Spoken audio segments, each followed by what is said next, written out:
Greetings, everyone, and welcome back to the VGC Draft League Season 3, where we're in the final week of the regular season, and my opponent this time is mrskellybones.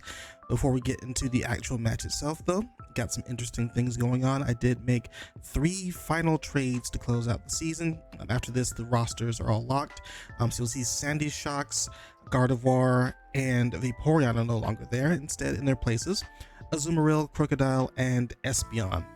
So I wanted to get Azumarill onto the team just to have a water type that I want to get more active with rather than Vaporeon. That's something that I didn't really want to bring to most matchups. It was more so a counter to very specific Pokemon. Whereas Azumarill, I think, has a lot more versatility, but with it being a tier 2, I couldn't keep the Sandy Shocks there, which we've already had issues wanting to slot into certain teams in the first place. What we do there is move down lower into the tiers to replace the typings that we lost. So Crocodile takes the place of Sandy Shocks, and then Espeon takes the place of Gardevoir. A little bit less versatile, those two, but they still make up for the type coverage that I want, the type diversity that I want on the team there. And even though losing Sandy Shocks hurts a little bit versus my matchup this time, who could take advantage of the Electric Surge that Pincurchin sets up for it, I still think we have plenty of contingencies to actually deal with this matchup. We see Quark Drive Pokemon, 3 of them, and Thunderous and Toxtricity, also electric types that take advantage of that Electric Surge. So got to be a little bit careful, potentially outrun and outgun them, even though we're a little bit slower, but we've got some plans in mind here, one of which being Fletchinder. So obviously we can set up a Tailwind through the use of Gale Wings there. So something like having Heatran in place with Protect and Tailwind is one route that we can go. Of course, we've got Terra Ghost just in case they do show the Weavile with Fake Out that will prevent it from stopping the Tailwind there. But also we have a little bit of cheeky tech there if I want to use it, Defog. It is a flying type move, so it does get that +1 priority from the Gale Wings. That'll help to clear out the electric terrain if I don't want to immediately pivot into Rillaboom. But also it'll help Heatran and Iron Thorns hit their Heat Wave and Rock Slide more respectively, because it also lowers the opponent's evasion stat. So I think that'd be pretty nifty depending on what situation I'm put into. But speaking of Heatran and Iron Thorns, I think those are going to be the most consistent pieces going into this matchup. My opponent doesn't have a lot of resistance to fire. It's really just Iron Moth, and in a 1v1, obviously Heatran wins that particular matchup, but nothing else really defends against like a Heat Wave that well. A similar thing could be said about Iron Thorns' Rock Slide. Only Iron Valiant really dealing with that, and on the flip side, Flash Cannon from Heatran can make quick work of it and its lower special defense stats. So I think the combination of these two will allow me to just kind of brute force my way, spread damage into the team. But also, if I find myself in an unfavorable matchup, maybe I want to get rid of the electric terrain, I can just pivot one of those Pokemon into the Rillaboom for the sole purpose of getting rid of those pesky little Quark Drive boosts, and then still go to town with the Heatran there. If the Rillaboom gets in safely, then I can get even a Fake Out to help put some pressure on and continue on with my turns there. Speaking a lot about Rillaboom, obviously that is the kind of ace in the hole versus the Pincurchin, because with all these Pokemon getting a speed boost and special attack boost and potentially attack boost through the use of Quark Drive, we can get rid of the terrain to remove that, and that makes us a little bit safer. So we keep the Rillaboom in the back, wait for them to actually set up the electric terrain, and then pivot into the Rillaboom when it is necessary. Crocodile can also benefit from this as well. It is rocking the Choice Scarf, but if any of those Pokemon are plus speed for the Quark Drive, the Crocodile will fall behind.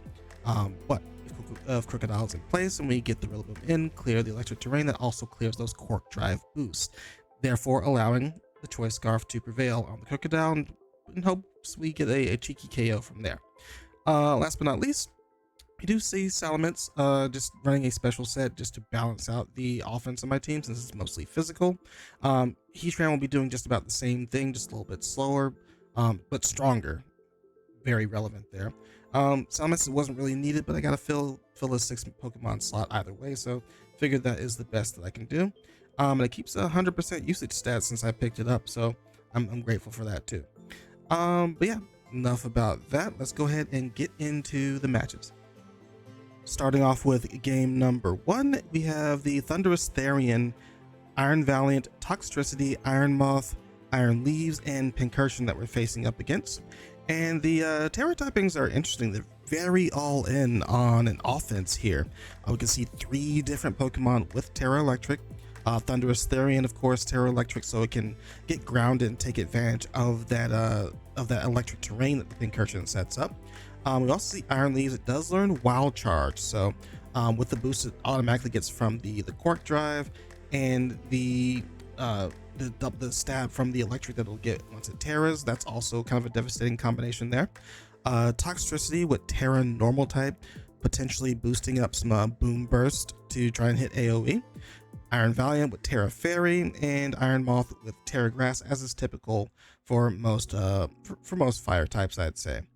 But me, I'm just gonna go ahead and stick with my plan here as I lead off Heatran and Iron Thorns in this first game, and it's gonna be facing off against Pincursion and Toxtricity making its debut. I think it's the first time because it was just the opponent just traded out for it here, but possibly expecting a ground move from either Heatran or Iron Thorns headed into it. Goes into Iron Leaves in hopes of resisting for it, but the Toxtricity didn't threaten either the Heatran or the Iron Thorns, so I thought it was better to just simply cover my bases, go with the Heat Wave, and follow up with the Rock Slide. Of course, the Rock Slide is hurting a lot thanks to its own Quark Drive boost, boosting its attack there. That's one of the other things that we're taking advantage of in this matchup.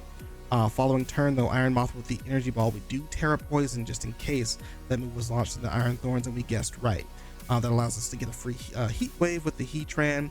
Does a ton of damage into the Toxtricity, who fires back with an Overdrive. Does some significant damage there, but not enough for any kind of KO. And we just follow up with a Rock Slide to end the game in 2 turns. Moving on to game number 2, we're hoping to carry some of that momentum. We don't need to switch up our game plan at this point, which is pretty relevant considering they're leading Thundurus this time alongside the Pincursion. We're just going with Heatran and Iron Thorns again, getting that attack boost from the electric terrain there. Thundurus at a disadvantage, but just in case, gonna Terra Grass in case any electric type moves are headed for the Heatran. I think that's kind of the champion of the damage as for right now, but they go for a Focus Blast into the Iron Thorns, which we survive pretty handily thanks to the Assault Vest we have tacked onto it. A repeat performance from turn 1 of last game, Heat Wave and Rock Slide for a double KO, bringing out Iron Moth and Iron Valiant to try and save the game here, each with their own respective boost on this electric terrain. Now, at this point, Iron Thorns has done its job. We really just want to free switch in so we can get Rillaboom in safely. But Heatran is still pretty relevant, I think, going into the Iron Valiant, so we're just going to protect it here, and we do get the Rillaboom safely after they KO the Iron Thorns with the Moon Blast. They do opt for Terra Fairy here to try and make up for some damage they need to get onto the board here, but we're going to fake out that slot. We're aiming to KO it with a combination of Fake Out and Flash Cannon. Definitely helpful just in case they had the Focus Sash attached to it as well.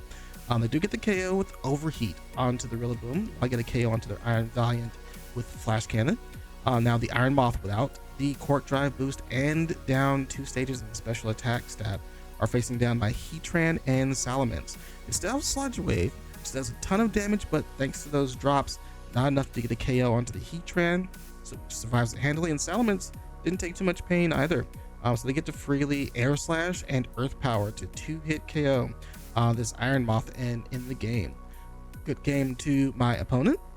This was definitely one of the teams I want to keep an eye out for, because I thought the concept of having multiple Quark Drive mons and electric terrain was pretty fun and could be pretty dangerous in the right matchup if the opponent wasn't prepared for it. But I think we did a decent job of preparing just for that, and we could even take advantage of the electric terrain ourselves with the Iron Thorns, which I think made a difference too. But either way, a solid win to close out the regular season, and that puts my record at 7-2. I already secured my playoff slot there, but this just makes sure that I'm locked into top 2.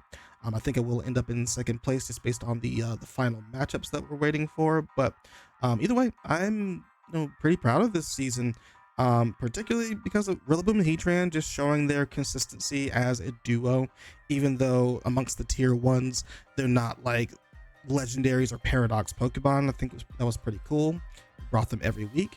Iron Thorns, we brought them every week except for one since the start of the season. And even when I didn't use them in the matches I brought them to, the matches where it was in use, it did carry its weight. So it kind of lends some credence to the value that I gave it as a tier 3 pick and as a paradox Pokemon sitting there.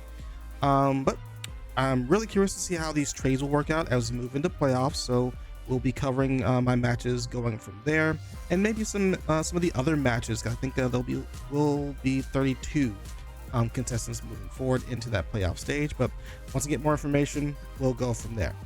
Either way, if you like this content from me, I do appreciate a like and a comment below, and I will see you in the next video. Take care.